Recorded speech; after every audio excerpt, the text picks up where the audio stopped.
एका आई वडिलाची यातना आहे एका पोलीस स्टेशनच्या, आणि तेही पोलीस स्टेशन म्हणजे कोण, जिथे पोलीस आयुक्त बसतात, सहाय्यक पोलीस आयुक्त. त्यांच्या दालनाच्या समोर बसून एक आई वडील आपल्या 14 वर्षाच्या मुलीची भीक मागतायत. 1.5 महिना झालं मुलगी सापडत नाहीये आणि त्यासाठी पोलीस प्रशासन फेल ठरलेलं आहे. हो, पोलीस प्रशासन फेल ठरणार, कारण यांचा मोठ्याच फेल्युअर आहे.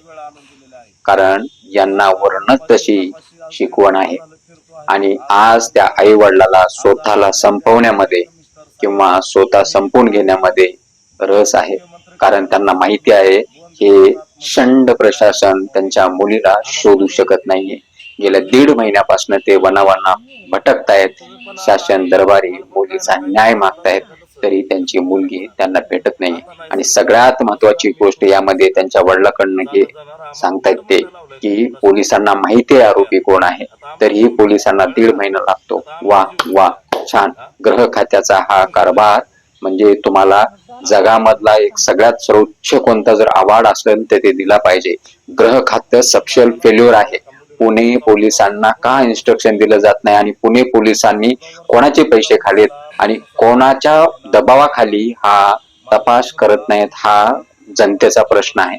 आज या आई वडिलांना स्वतःच्या मुलीची शोधण्यासाठी भीक मागावी लागते. यापेक्षा दुर्दैवी गोष्ट काय? हे पोलिसाचं फेल्युअर आहे आणि हे गृह खात्याचं फेल्युअर आहे. गृह खात्याचं फेल्युअर असण्यामागे यांचा मोडक्याच हा फेल्युअर आहे. त्यामुळे हे गृह खात्याचं फेल्युअर आहे.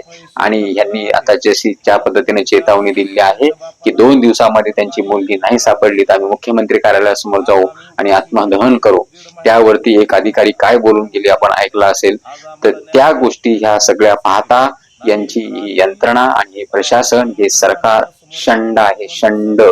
कारण तुम्हाला माहिती नसेल, तुमच्या माहितीसाठी सांगतो, हजारो मुली गायब आहेत. हजारो मुली. महाराष्ट्राचा एका वर्षाचा आकडा काढला तर जवळपास 35 ते 40 हजार मुली बेपत्ता आहेत.